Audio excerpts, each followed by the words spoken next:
The Day We Killed the Madman, written by Edward D. Hoch. This story is part of a Westland book called Alfred Hitchcock's Shrouds and Pockets and was edited by Kathleen Jordan.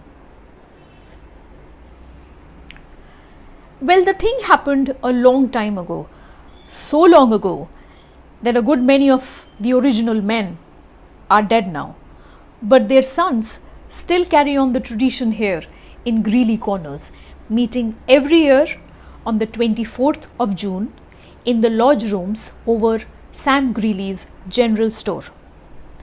I was around when it happened, though I was only 15, and I can tell you how it was. In fact, I can tell you the whole story right up to the present, if you want to hear it. You see, Greeley Corners is a pretty small community way back in the hills with only one dirt road to link us with the state highway. We don't much care what goes on outside, and we never did. Our children grow up and marry someone close to the home and raise a family and grow old and die without ever venturing very far down that dirt road.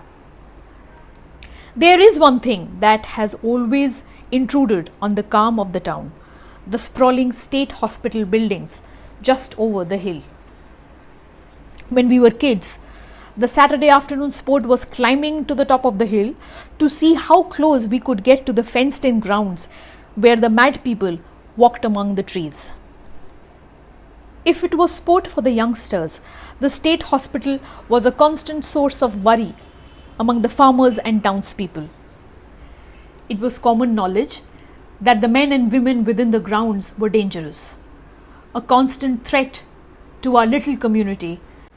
That was why, on that sunny June afternoon so long ago, old Greeley himself ran to the church to ring the alarm bell when word came that one of them had escaped. His name was Raymond, and he had killed a man on a farm over in East Bridge the year before. There was no doubt that he was dangerous and would kill again if cornered. Why they had put him in an asylum rather than hanging him with something, nobody in our town could figure out. Old Jaspers, our mayor, took charge right from the beginning. He had Greeley open up his general store and issue rifles and shotguns to the men of the village. There were 17 of them in all, and though I tried to go with them, they said I was too young to have a gun. They spread out, some staying near the main road, while the rest headed up the hill, beating the bushes for the escaped madman.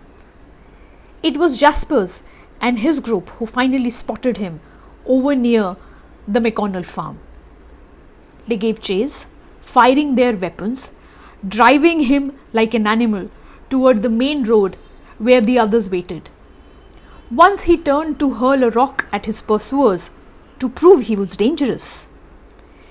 It seemed certain we'd have had another murder or a rape on our hands if old Jaspers and his people hadn't happened along. I was in the general store along with most of the other kids when Raymond came running down the road. The mothers had us firmly in tow, keeping us away from the windows and out of the tempting cracker barrel that stood in one corner.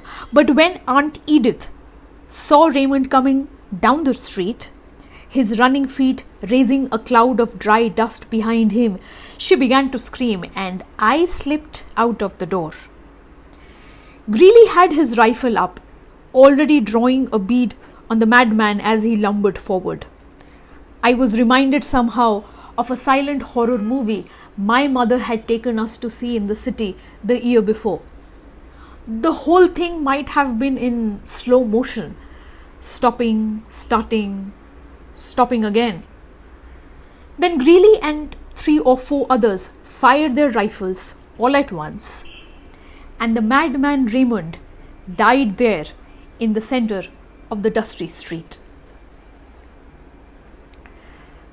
I suppose it was Greeley's idea the following year that the 17 of them should get together to mark the anniversary of the day they killed the madman. When June 24th rolled around, they gathered upstairs in the lodge rooms to talk about it and drink beer. Each man had his own memories of how things had gone that day, and each relived it as it had been for him. They met a second year and a third, and soon the stories began to take on the overturns of legend. Mrs. McConnell had been raped, almost killed, and old Jaspers had been knocked down by the man. Greeley began to emerge as the district hero of this new legend, but the others all played their parts as well. It was in the 5th year after the death of Jaspers that one of the remaining 16 suggested members' sons be allowed to join the group's annual gatherings. Young Jaspers, the village delinquent, was accepted with mixed feelings on the part of some, but it quickly became obvious that he was really interested in upholding the traditions of his father's brave act. For many, if not all, of these men, the events of June 24th had come to be the most important happening in their lives. They looked forward for months to the annual gathering on the anniversary of the date, and now their sons were caught up in the same sort of excitement. They were brave men all, who had done their duty on that day, and not one of the wives begrudged their annual bout with beer and memories. In fact, some of the wives looked forward to the affair with almost as much relish as their husbands. It was for both sexes a time to relax, to find a bit of the pleasure usually so lacking in a village of this size. So we went about our business each year, tending the fields and harvesting the crops, and each year the 24th of June came around. When I was old enough to join them, I did so, cautiously entering the meeting room over Greeley's store with a sense of achieved adulthood which all the confirmation and graduation ceremonies of youth had failed to instill. I was one of them at last, able to join in the annual rite around the beer keg. I listened as they talked about that day, even though I knew the story by heart.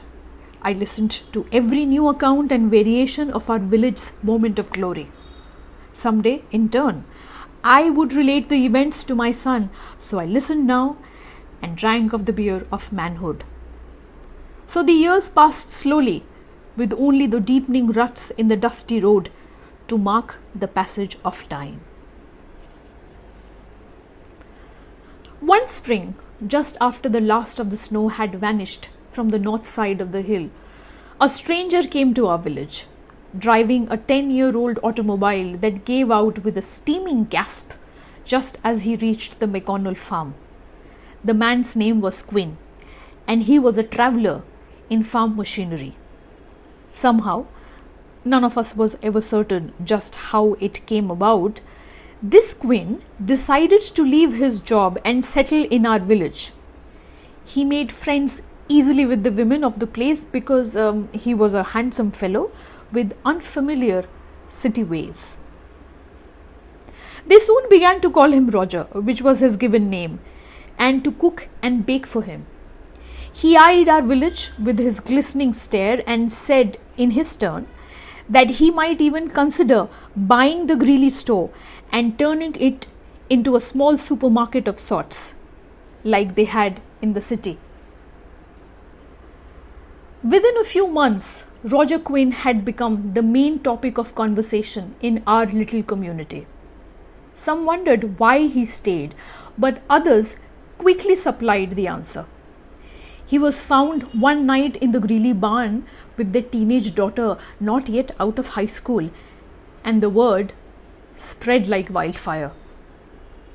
It was the chief topic of conversation at the June 24th meeting, when the clusters of men around the beer barrel turned their thoughts for once away from the day they had killed the madman. "He's another one like Raymond," somebody observed, and there was general agreement. "All the sex nuts aren't locked up. Anyone knows these guys from the city are like that." Yes, They feared for their wives and their daughters, perhaps as they had feared on that day years ago when Raymond escaped from the madhouse. Then I'd been too young to know how they felt. Now I knew the tightness in my stomach and loins. The very next morning, word came, the word we had almost feared. Greeley's daughter had taken off in the night with Roger Quinn. They'd gotten as far as East Bridge before his car had broken down once again. The group that gathered in the general store that morning was in no mood for compromise. They waited for word that the runaway couple was returning, and old Greeley's hands were busy oiling his favorite rifle. "We killed a madman once," he told them. "We can do it again." "Yes," they agreed. I stood aside and watched them. Watched Greeley passing out the rifles just as he had done all those years ago when Raymond was on the loose. I felt like an observer again, but this time the cold metal of the rifle barrel made me jump as it touched my skin, and I realized I was one of them. We marched down the rutted road in a ragged line like some crawling snake, now bunching, then straggling out in a thin column. There were old men in the lead, men like Greeley, who had been through it before, and others like me who had been so young that last time. Now we had our weapons and we were equal. Presently we saw two tiny figures in the road. The first was Greeley's daughter, who came running to her father with tearful cries. The second was Quinn, still handsome, still in command of the situation, whatever it might be. He wasn't much different from that first day he had driven into town. But the rest of us had changed. "Hold up," he shouted. "What are the guns for? I brought her back, didn't I?" We let Greeley fire the first shot because after all she was his daughter. But when the bullet merely tufted a bit of dust from the roadway and Quinn turned to run, the rest of us opened fire too.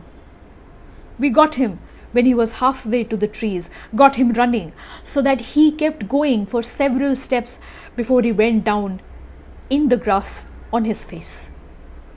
Behind me, the girl was screaming something, but nobody listened to her. We felt good. We had killed another madman and saved the village one more time.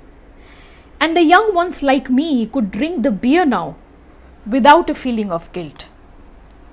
I wondered if in future years we'd celebrate both the days. The story comes to an end here. Well, the story has stayed with me for a very long time, and I've wondered that whether they will or not, just as the narrator said. I think the men will celebrate both these days, the days they killed the madmen. After all, men, humans, want the primal righteous rush. But then I also think, would they? What if the next generation of boys and men in this part of the world grow up differently or think differently? What do you think? Let me know your thoughts in the comment section. See you with the next story.